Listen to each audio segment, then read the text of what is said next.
mensagens, tá? Então a gente tem falado sobre isso já há alguns domingos. Uma coisa só importa, é isso aí. E isso tem a ver com a nossa comunhão com Deus. Daí a gente entender a importância de nós estarmos continuamente na presença de Deus, não só nos cultos, mas estarmos continuamente na presença de Deus. Tá bom? Então, tá com base nesse texto, né? Lucas capítulo 10, a partir do verso 38, que diz, né? Indo eles de caminho, entrou Jesus em um povoado, certa mulher chamada Marta, hospedou na sua casa, tinha ela uma irmã, Maria. E aí Jesus chega de surpresa lá, né? Uma se ocupa em recebê-lo, fazer algumas coisas, e a outra vai sentar para ouvir o que ele tinha a dizer, os seus ensinamentos. Marta estava muito agitada de um lado para o outro, você já conhece essa passagem. Muito agitada em muitos serviços, pode ser o teu caso. De repente, teu dia a dia é muito agitado, tua vida é muito agitada, tua vida é muito corrida, muitos serviços, muita coisa para fazer, e se não bastasse somente o que nós temos que fazer, tem também as distrações, aquilo que acaba ocupando o nosso tempo, vai levando o nosso tempo embora, a gente não percebe. Cara, você é capaz de repente sentar para dar uma olhada no celular, ficar 1 hora ali, perdeu 1 hora. Só passando videozinho, não sei o que, vendo coisinha daqui, status dali, stories dali, não sei o que, passou 1 hora. Caramba, cara, isso é sério pra caramba, porque depois a gente diz que não tem tempo para ter comunhão com Deus. E como assim não tem tempo para ter comunhão com Deus? A gente está perdendo tanto tempo sem perceber. Está entendendo, gente? Então, estou trazendo essa compreensão, não para trazer condenação. Gente, por favor, é uma coisa que a igreja precisa amadurecer. O pastor, quando traz uma palavra aqui, primeira coisa, eu sou o seu pastor? Amém. Então, vamos lá, eu sou o seu pastor, né? Então, tá bom. Primeira coisa que você tem que saber do meu caráter, eu nunca vou subir aqui para mandar recado para ninguém. Eu não faço isso. Não faço, nunca fiz, não vou fazer.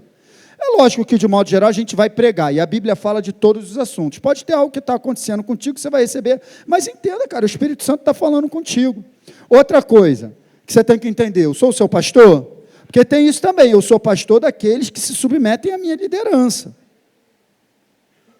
Sou pastor de ovelhas, ovelhas se submetem. As pessoas que não se submetem não tem como pastorear. Não tem como pastorear quem não se submete. Tá? Então, se eu sou o seu pastor, eu vou subir aqui para te orientar, para te instruir. E muitas vezes essa instrução vai te confrontar. Mas isso significa que eu quero o teu mal? É claro que não. Você confronta teu filho? Confronta teus filhos ou você deixa eles fazerem o que quiserem? Então você confronta teus filhos se você quer o mal deles? Claro que não. Então, pegue dessa maneira. Então, quando a gente traz uma mensagem dessa, não estou trazendo uma martelada na tua cabeça, cara, um peso de condenação sobre a tua vida, para poder você ficar, caramba, não, é só um alerta, gente, abrir o olho. É para que daqui para frente a gente possa mudar alguns comportamentos, você está entendendo, gente? Se você olhar por esse ângulo, você vai até gostar de mim. Porque aí eu estou sendo usado por Deus para ajustar você. Sim ou não? Eu também sou ajustado, você acha que não? Você acha que essas mensagens não gritam dentro do meu coração, me rasgam também? Mas eu já aprendi, cara, quando começa a me rasgar, eu fico pequenininho. Eu vou ficando pequenininho, eu vou pedindo, Senhor, me perdoa, Senhor, me ajuda, Senhor, me perdoa, eu vou me encolhendo. Mas tem gente que quando começa a ser confrontada, vai ficando grande. Falando isso, palhaçada, falando um negócio dele. Fica grandona, sai da igreja até ofendido. Se você toda vez que estiver sendo confrontado, começar a ficar pequenininho, tu vai ser muito abençoado. Agora, se você ficar grande, é o orgulho. Sabe o que é que deixa a gente grande? Na hora que a gente está sendo confrontado? Uma coisa chamada orgulho. Deixa a gente grandão. A humildade deixa a gente pequenininho. A gente vai ficando constrangido, meu Deus, é Deus, gente, é Deus cuidando. Não está escrito isso, irmã Maria, lá em Hebreus? Ele corrige a quem? Ele corrige a quem? E disciplina todos aqueles que se têm por filho. E ainda diz assim, se vocês estão sem disciplina, logo vocês não são filhos, mas são bastardos.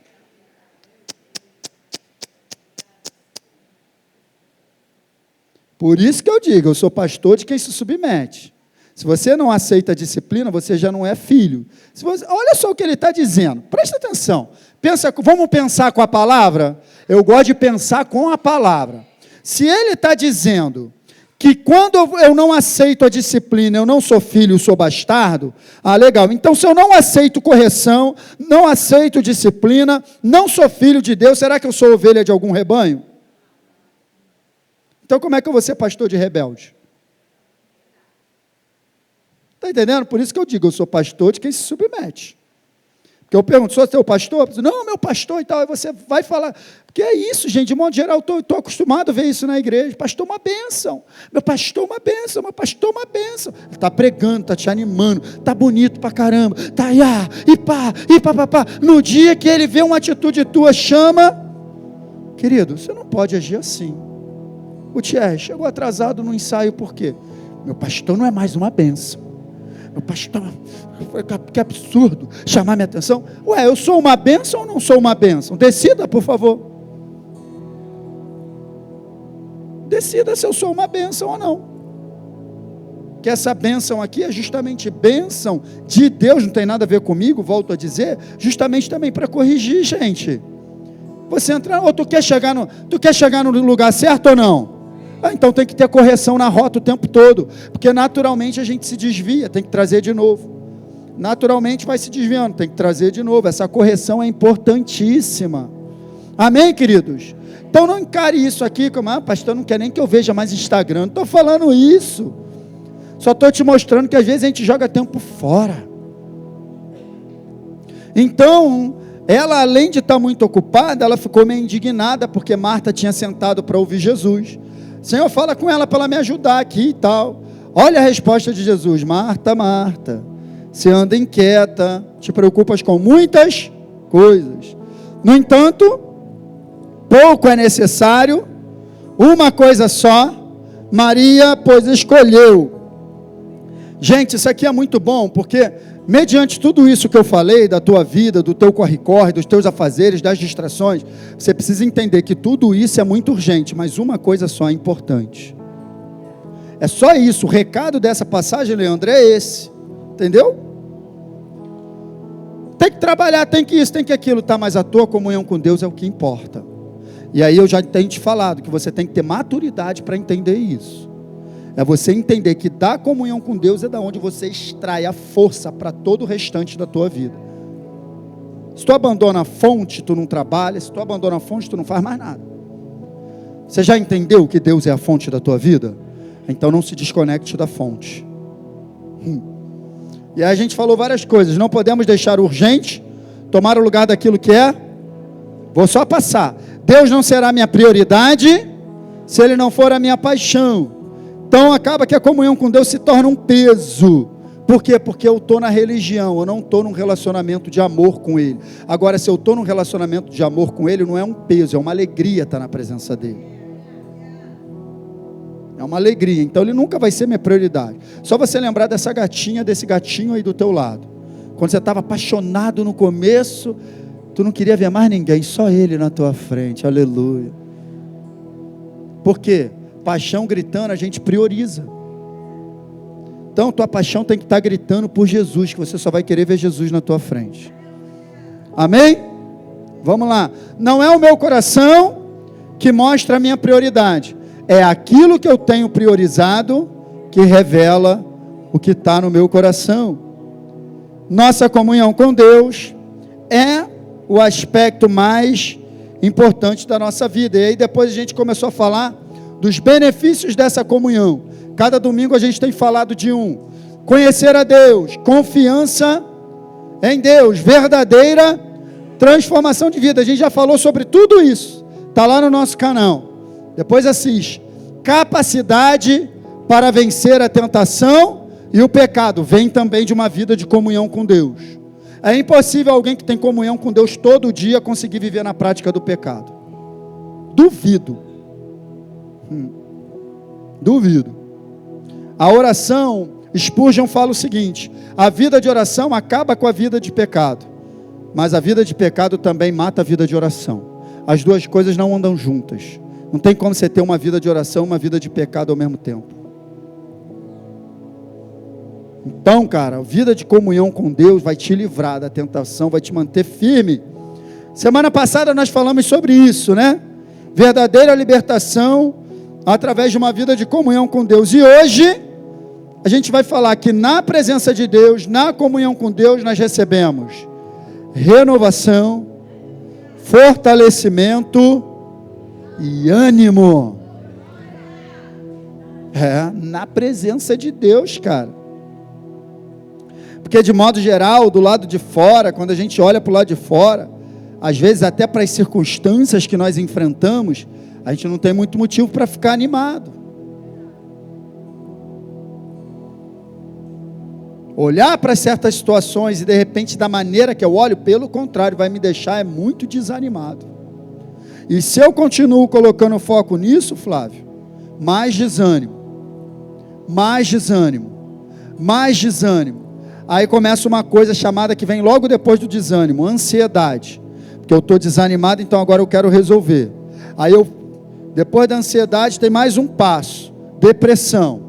E depois da depressão, o último passo que o inferno vai levar, suicídio. Tudo isso começou com o fato de eu colocar o foco no lugar errado e ficar desanimado. Tudo isso começa com desânimo. Desânimo espiritual, fraqueza espiritual. Pastor, eu estou fraco espiritualmente. Essa frase é tão comum. Estou desanimado.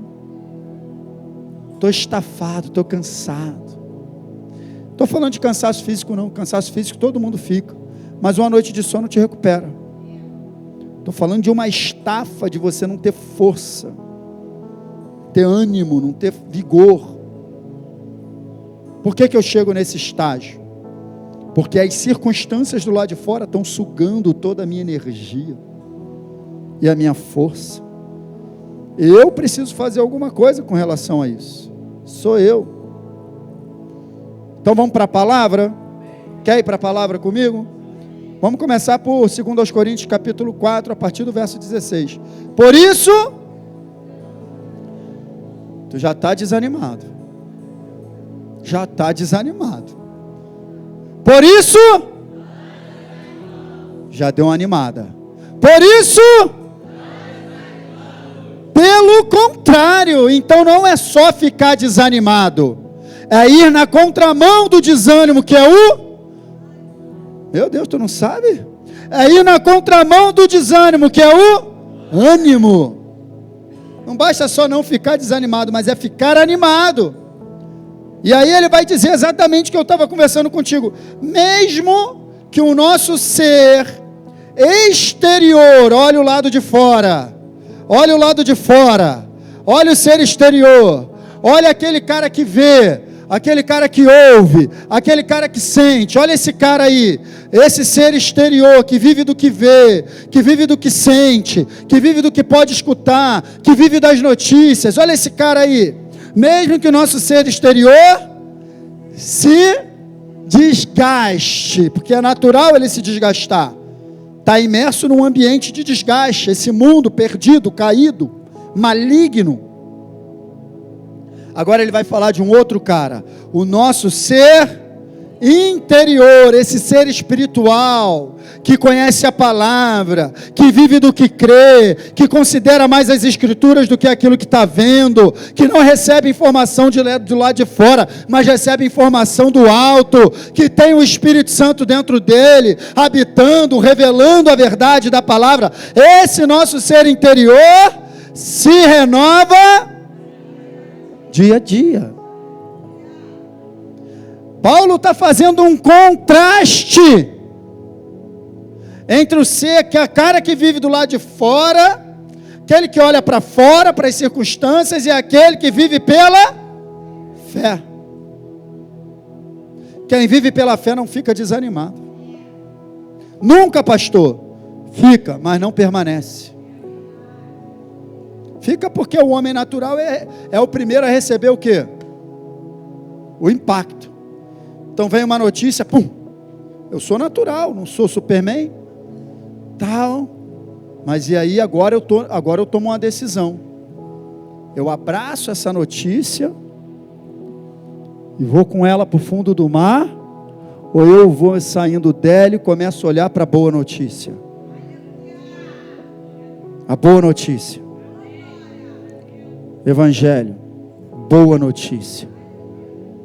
Boas novas. É uma decisão que você tem que tomar. E essa decisão de abraçar a realidade natural é uma decisão de ir ladeira abaixo, porque não vai melhorar. Agora, a decisão de abraçar a verdade do Evangelho, não me envergonho do Evangelho, Romanos 1,16, porque é o poder. A decisão de abraçar o Evangelho é abraçar o poder do próprio Deus que vai te tirar dessa situação. Olha o contraste. Justamente pela ousadia de você não abraçar a notícia, mas abraçar o Evangelho, é que você destrói essa notícia que chegou.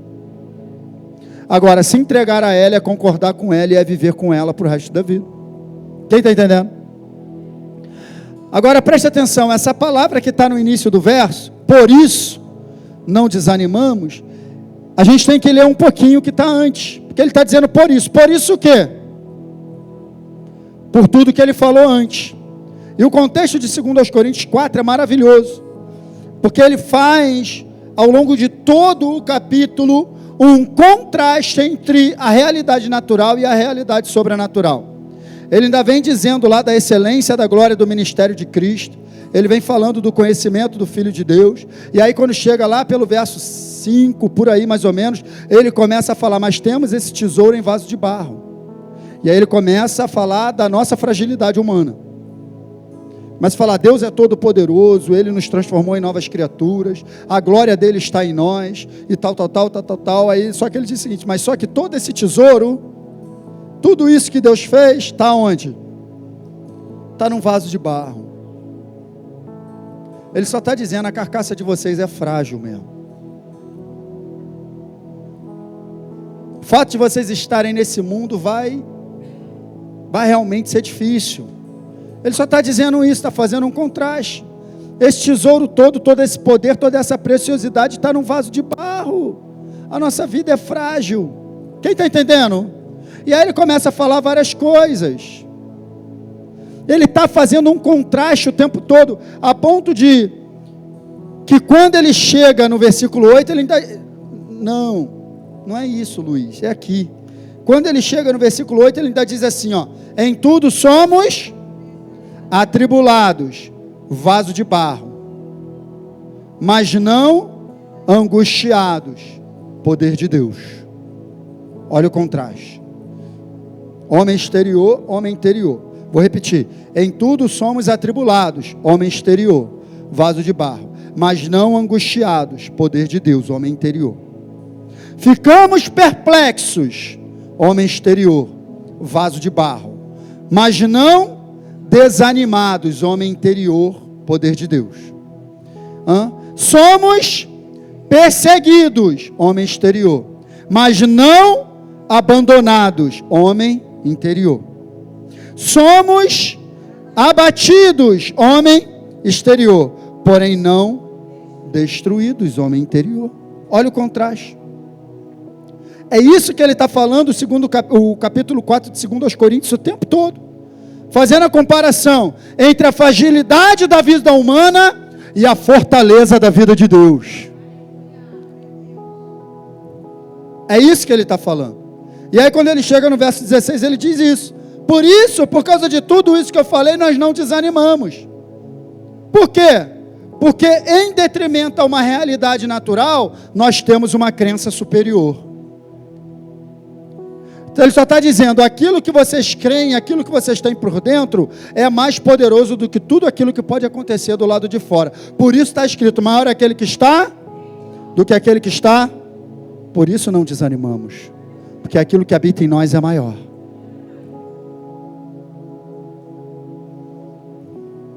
Porque aquilo que habita em nós é maior. E aí no verso 17 ele vai continuar. Porque a nossa leve e momentânea tribulação produz para nós um eterno peso de glória acima de toda comparação. Aleluia! Agora preste atenção. o versículo não termina com um ponto final. Termina com uma. O que isso significa? Que a continuação é importante para a gente entender. Essa declaração de que a nossa leve e momentânea tribulação está produzindo um peso eterno de glória, ela depende do que vai ser dito no verso 18. Preste atenção então, vamos para o verso 18.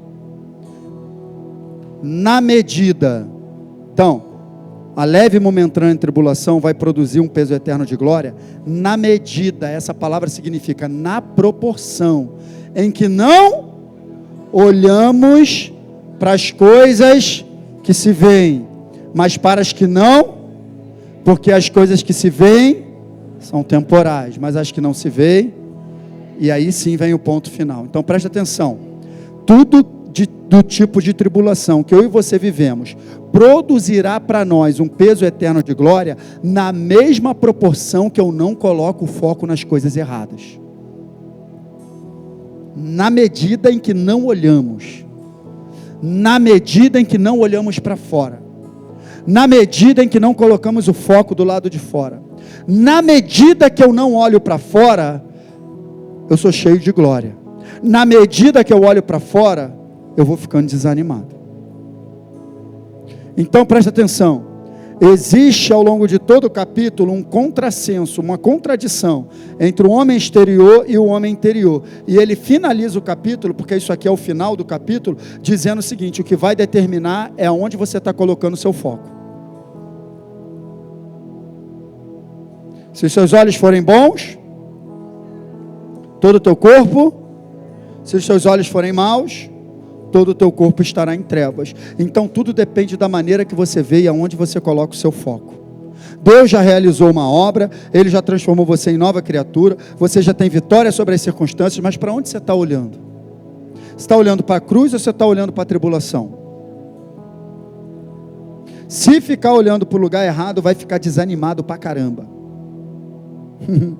Na medida, essa palavra é boa demais, na proporção, na medida, na mesma medida,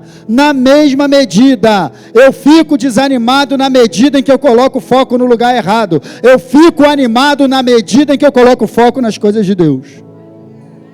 Questão de foco, questão de atenção, porque do lado de fora, de repente você está muito desanimado. Presta atenção, eu não sei se já aconteceu isso contigo, comigo já aconteceu. Pega essa visão. Você está muito desanimado, pega essa, Guilherme, essa é forte. Você está muito desanimado,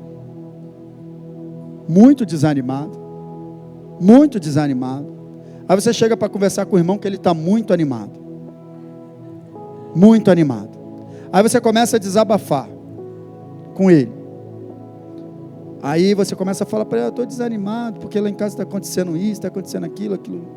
Aí ele começa a te animar falando assim: cara, pois é, essas coisas assim mesmo, lá em casa também está assim. Aí ele vai falando, aí tu vai vendo que a situação dele está pior que a tua, e ele está rindo.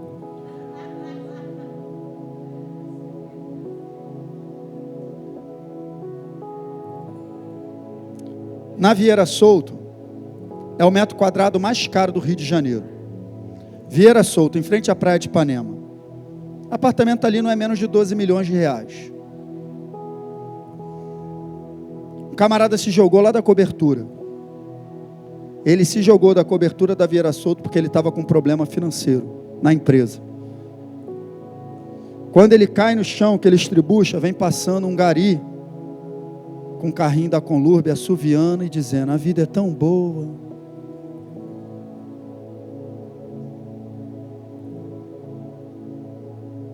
Qual o teu motivo? O que está te deixando desanimado? Onde você está colocando o seu foco? Será que você tem motivo mesmo, cara? Aí você conversa com esse irmão que está sempre animado, você vai ver que ele passa coisa pior do que você. Então o problema não é o que você passa, o problema é a maneira que você olha. Presta atenção, anota essa frase. Enquanto você olhar para o lugar que Deus te colocou de maneira errada, você não vai sair desse lugar. Se você está num lugar, de repente até de tribulação e sofrimento, então você tem que entender o propósito disso para você sair desse lugar. Porque enquanto você estiver olhando de forma errada e reclamando, você não sai. Foi assim no deserto ou não foi? Enquanto o povo olhou para o deserto de maneira errada,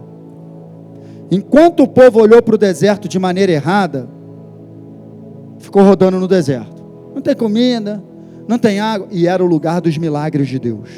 Olha como que eles estavam olhando. Roupa não ficava podre, sandália crescia junto com o pé, de dia tinha coluna de nuvem, de noite tinha lareira aquecida, maná caía do céu, água saía da rocha, e eles estavam dizendo que era lugar de fome e sede. O problema era o lugar? Era a maneira que eles olhavam.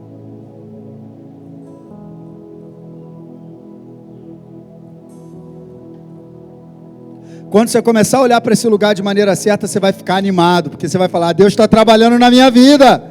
Esse deserto que eu estou é lugar de milagre. É nesse deserto que eu vou ver maná cair do céu. É desse deserto que eu vou ver água brotar da rocha. É desse deserto que coluna de nuvem vai me proteger. É nesse deserto que eu vou ser protegido por Deus.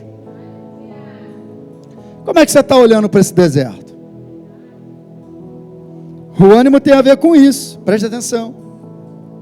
O desânimo, a fraqueza, o cansaço acabam sendo resultado de olharmos para o lugar errado, gente. Colocar o foco do lado de fora, ou olhar para o lugar certo da maneira errada. Colocando o foco nas circunstâncias. Mas não estou querendo dizer assim, fraco, que você é um fraco. Porque nós somos fracos mesmo, não estou falando de uma fortaleza humana.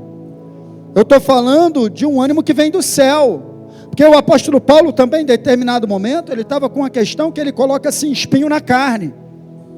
E aí ele estava meio desanimado, ele começa a orar a Deus, ele vai a Deus 3 vezes, ele diz. 3 vezes ele diz assim: Senhor, me tira desse lugar. Me tira desse lugar, porque eu não estou satisfeito, esse lugar está ruim, esse lugar não está legal, isso para mim é um espinho na carne, é algo que está me incomodando muito. É algo que está me incomodando muito. E 3 vezes ele vai orar. E não tem resposta. E no final ele ouve essa resposta legal aqui, ó. Então Deus me disse: a minha graça é o que te basta. E o poder se aperfeiçoa na fraqueza. Então Deus só está dizendo: Paulo, você está nesse lugar aí para que o meu poder se aperfeiçoe na tua vida. Olhe para o lugar de maneira certa, Paulo. É isso que Deus está falando para Paulo. Olhe para esse lugar de maneira certa. E aí Paulo entende. Aí a chave dele vira. Paulo entendia rápido, hein? Cara, a gente tem que entender rápido. As chaves têm que virar. Quando ele entende, é igual Pedro. Pedro também entendeu rápido. Quando Jesus falou assim, ó: se eu não lavar teu pé, tu não tem parte comigo. Então lava o corpo todo. Tem que entender rápido. A gente tem que sair de um lugar para o outro rápido. Paulo saiu de um lugar para o outro rápido. Ele estava ali questionando: ah, Senhor, me cura. Ah, Senhor, sei lá, esse espinho na carne está me incomodando. Aí Deus fala com ele: ei, a minha graça te basta, o meu poder se aperfeiçoa aí. Aí ele vira, ó: então de boa vontade vou me gloriar na fraqueza. Ó, virou. Saiu de um lugar para o outro, começou a dar glória. Então de boa vontade me gloriarei nas fraquezas, para que sobre mim repouse o poder de Cristo. Ah, então é na minha fraqueza que teu poder vem? Então eu quero ser cada vez mais fraco, para que o teu poder seja cada vez maior.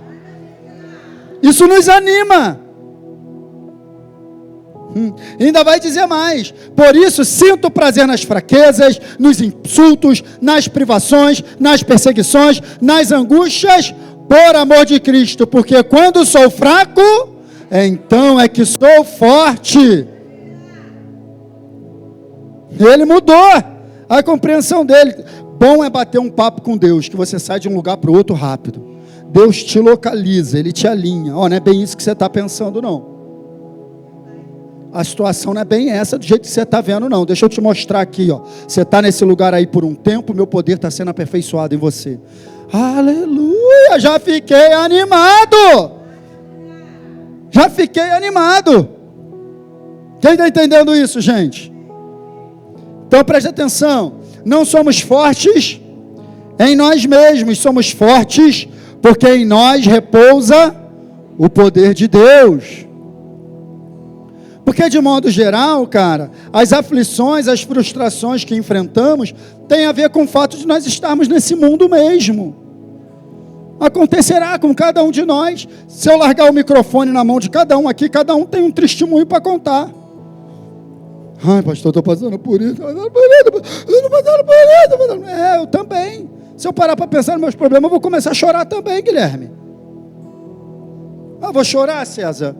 Eu vou falar igual o salmista. As minhas lágrimas têm sido o meu alimento de dia e de noite, enquanto elas me perguntam aonde está o seu Deus. Lágrima fala. Então, se você der mole com lágrima, ela vai te questionar a Deus. Mas tem problema chorar? Não, não tem problema chorar. O problema é a tua lágrima ser teu alimento dia e noite. Porque teu alimento não é lágrima, teu alimento é a verdade. Está se alimentando de lágrima? Está errado. Se alimenta da verdade. Para de chorar. E começa a entender quem é você em Cristo Jesus. E se posicionar. Quem está entendendo? Em nós repousa o poder de Deus. Tem a ver com esse fato, então presta atenção. Olha o que Jesus falou, botei na versão da NTLH, está muito legal. Eu digo isso para que, por estarem unidos comigo, vocês tenham, no mundo vocês vão, mas tenham, eu venci o mundo. Então ele está falando, ó, vocês podem ficar em paz porque vocês estão comigo, tá? Por estarem unidos comigo. Então presta atenção. Acho que eu botei aqui, deixa eu ver.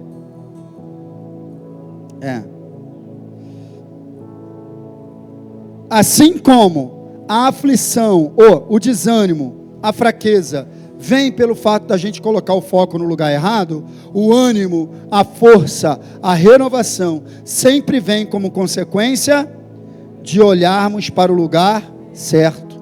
E qual é o lugar certo para a gente olhar? Eu estou unido com Cristo. Eu estou unido com Cristo. Aquele que se une ao Senhor, 1 Coríntios 6,17, se torna um só espírito com Ele. Somos um com Cristo. É isso que você tem que considerar. Só é possível colocar os olhos no lugar certo pela fé. Porque muitas vezes o lugar certo é um lugar que você não vê. E a fé é a certeza daquilo que não se vê. Lá em Hebreus está falando sobre isso. E lá em 2 Coríntios, capítulo 4, a gente leu, à medida que não olhamos para aquilo que se vê, mas para aquilo que não se vê. Então, colocar os olhos naquilo que não se vê é pela fé. A fé é a certeza daquilo que não se vê. E nós precisamos colocar o foco naquilo que não se vê. Então, só pela fé, gente. Abrir os olhos da fé, olha para mim. Abrir os olhos da fé, colocar o foco no lugar certo, é ver as situações como Deus as vê. É olhar para o lugar que você está de maneira certa e da maneira como Deus está olhando. Você está sendo atribulado, está passando um momento difícil, então você já está num baita de um treinamento para ser aperfeiçoado. É assim que Deus vê. E é assim que você tem que ver. Pela fé. Não é para te matar. Estar animado, queridos, é algo que acontece de dentro para fora e não de fora para dentro. Preste atenção. O mundo te desanima de fora para dentro. Você vê, você ouve, você sente, você armazena isso, bota isso para dentro, você já ficou desanimado. Deus te anima de dentro para fora. Você crê, você crê, você crê, você crê, isso começa a te encher o teu espírito, isso vai inundando a tua alma, daqui a pouco teu corpo está pulando, é de dentro para fora. Ânimo não é algo que você espera acontecer o negócio para ficar animadinho. Ânimo é no meio da tribulação. No mundo tereis aflições, mas tende bom ânimo. Só é possível de dentro para fora, porque se eu estou tendo aflição, de fora para dentro não tem motivo para eu me animar. Mas o ânimo vem de dentro para fora. Como resultado de meditar na coisa, sabe por que a gente fica desanimado? Que a gente fica meditando muito no problema. pensa no problema hoje, e pensa no problema amanhã, e pensa no problema depois da manhã, e como que eu vou resolver isso, e papapá, e eu não sei o que eu vou fazer, ai meu Deus, está ficando pior, e está pensando, e está cada vez mais desanimado, daqui a pouco está igual uma avestruz com a cabeça dentro da terra, não consegue mais ver nada. Agora o ânimo é quando eu consigo. Cara, Deus vai dar uma solução para isso. Está escrito aqui, ó. Em todas essas coisas somos mais do que vencedores. Cara, eu vou crer, eu vou tomar posse dessa palavra na minha vida, em nome de Jesus. Senhor, eu já te agradeço pela vitória, porque eu creio que no meio dessa, tu vai sair animado. Tu vai sair animado, meu irmão. Tu vai sair animado, tu vai sair animado. A gente não pode se encolher diante de situações, gente. Se eu quiser, eu boto você para chorar aqui agora, só contando minhas tristezas. É fácil, gente. Mexer no sentimento das pessoas é a coisa mais fácil que tem. Eu venho aqui, canto 2 hinos, boto você para chorar, mexo com o teu coração, já te quebro, aí você começa, aí eu começo com sua tristeza, a igreja toda está chorando. É claro, botei para chorar, manipulei. Difícil é arrancar ânimo de uma igreja que todo mundo está enfrentando problema. Aí você injetar a palavra no espírito dela para ela sair daqui viva e enfrentar mais uma semana. Aleluia! É isso, queridos. Porque eu também tenho problema. Mas nós somos mais que vencedores em Cristo Jesus. Olha aí que ele vai dizer: quanto mais sejam fortalecidos na praia, no Senhor. E na força, pastor, estou cheio de problema, eu vou para a praia. É mesmo? É até bom também ir para a praia, num determinado, mas antes de ir para a praia, vai no Senhor.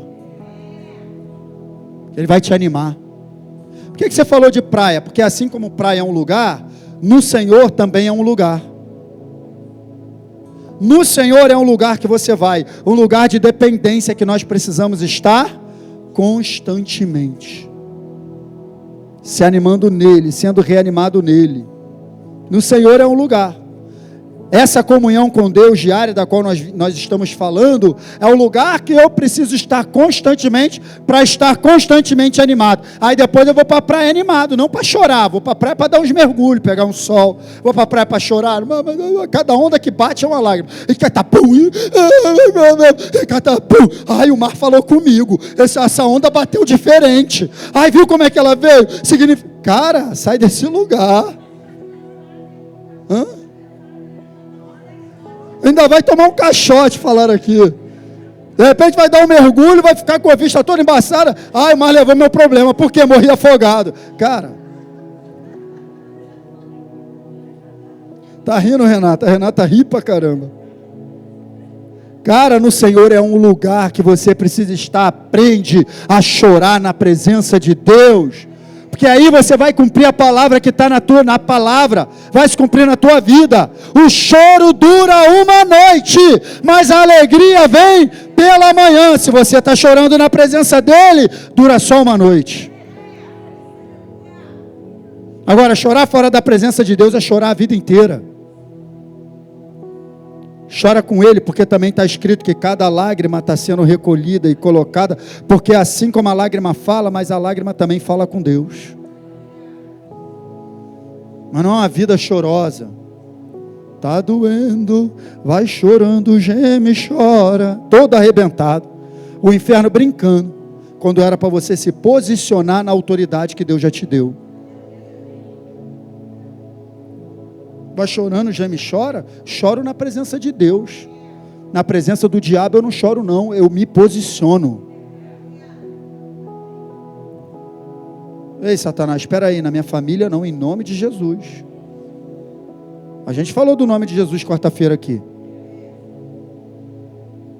Uma baita de uma arma que nós temos no combate espiritual. Chora não, deixa o diabo te ver chorando não. Tá com problema? Chora sim, chora com Deus, ele entende lágrima. Mas quando o inferno estiver te perturbando, olha para a cara dele e fala para ele para onde ele vai. Cara, você é derrotado, cara. Gente, isso é continuamente, gente. Gente, essa é a nossa parte, gente. O combate da fé, a nossa parte é combater. A vitória vem de Deus. Não dá mole para o inferno. Eu já falei para você, né? O inferno não tem pena de quem chora, não. Ele passa com o trator por cima. A gente acha às vezes que vai convencer as circunstâncias chorando: Senhor, tem pena de mim, Senhor, olha como é que está a minha vida. Senhor, cara, não está errado você chorar em nome de Jesus. Eu não estou pregando contra a lágrima aqui, eu só estou te ensinando que chora. Gente, mas se posiciona também.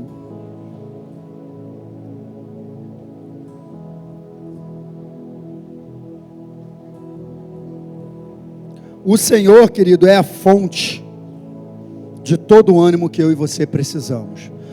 Eu sempre dou esse exemplo, né? Meu tablet está acabando a bateria aqui, está quase me deixando na mão. Por quê? Não foi para a fonte. Esqueci de carregar essa noite. Porque eu usei ele ontem, né? A bateria dele já não está legal, não foi para a fonte, está sem bateria, está quase apagando. Se você não for para a fonte todo dia, você vai apagar, cara. Vai sucumbir diante das provas e das lutas. A presença de Deus é a fonte. A presença de Deus é a fonte. Deus é a fonte. Deus é a fonte da força. Deus é a fonte do ânimo. Deus, a alegria do Senhor é a nossa força. Deus é refúgio e fortaleza, socorro bem presente na hora da angústia. Ele é a fonte. Lá em Isaías 40, a partir do verso 28, está escrito: ei, vocês não sabem, nunca ouviram falar que o Deus eterno, Senhor, o Criador dos confins da terra, Ele não se cansa e nem se fadiga? Ele fortalece ao cansado. Vai recebendo aí. Ele fortalece ao cansado, multiplica as forças ao que não tem nenhum vigor. Então diz mais: os jovens se cansam e se fatigam, e os moços de exaustos caem. Por que ele está dizendo que os jovens se cansam e se fatigam? Só para te mostrar que não é uma força física, não é algo do lado de fora, é algo do lado de dentro, porque aí na sequência ele vai dizer: mas os que esperam no Senhor renovarão as suas forças. Pode vir ministério de louvor. Renovarão as suas forças, subirão com asas como águia, correrão e não se cansarão, caminharão e não se fatigarão. É algo que vem de dentro. Ânimo é algo que vem de dentro. Então, no meio dessa situação mesmo que você está vivendo, no meio desse tumulto, no meio disso tudo, começa a se animar, começa a olhar para a sua realidade em Cristo, começa a ficar animado, porque Ele é a tua força. Os que esperam no Senhor. Lá em 1 Samuel no capítulo 30, está registrado algo interessante, porque Davi, ele estava em uma cidade chamada Ziklag, e ele tinha pego os seus valentes e saído ao combate contra Saul. Preste atenção na história. E nisso que Davi saiu ao combate com os homens, a cidade que ele estava, ficaram só as mulheres e as crianças. Os inimigos, os filisteus, os midianitas, que é a galera do Samuel aí, pessoal da mídia, os midianitas, eles, o que eles fizeram? Eles invadiram a cidade e queimaram a cidade inteira, pegaram as mulheres e as crianças e levaram embora sequestradas. E quando Davi e os seus homens, eles voltam do combate, eles encontram, imagina, você está voltando da guerra, você chega em casa, achando que você vai encontrar sua esposa, você fica vendo sua casa toda queimada, e fica sabendo que sua esposa, seus filhos, toda a sua família foi levado embora pelos inimigos.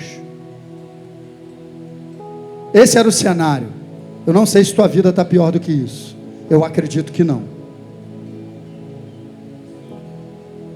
Esse era o cenário. Isso que eles encontraram. Qual foi a reação deles? A primeira reação natural, a reação do homem exterior.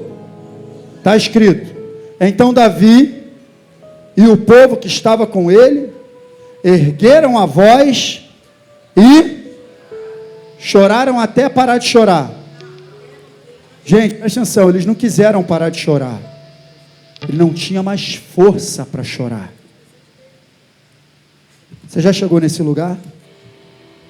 Acho bem difícil você ter passado numa situação dessa.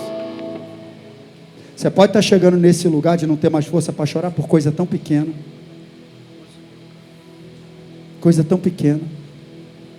Olha aí o que aconteceu com Davi, para ele chegar nessa condição. Chorou até não ter mais força. E aí, como se não bastasse essa situação deplorável para Davi, a situação ainda piora mais ainda. Sabe quando você chega no fundo do poço, mas descobre que o fundo do poço tem porão? É isso que aconteceu com Davi.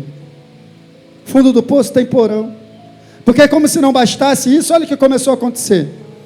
Davi ficou muito angustiado, pois o povo, ou seja, os guerreiros que estavam com ele, a culpa é tua, Davi, começou a falar e apedrejá-lo, porque todos estavam amargurados, cada um por causa de seus filhos e suas filhas. Então Davi não tinha mais nada.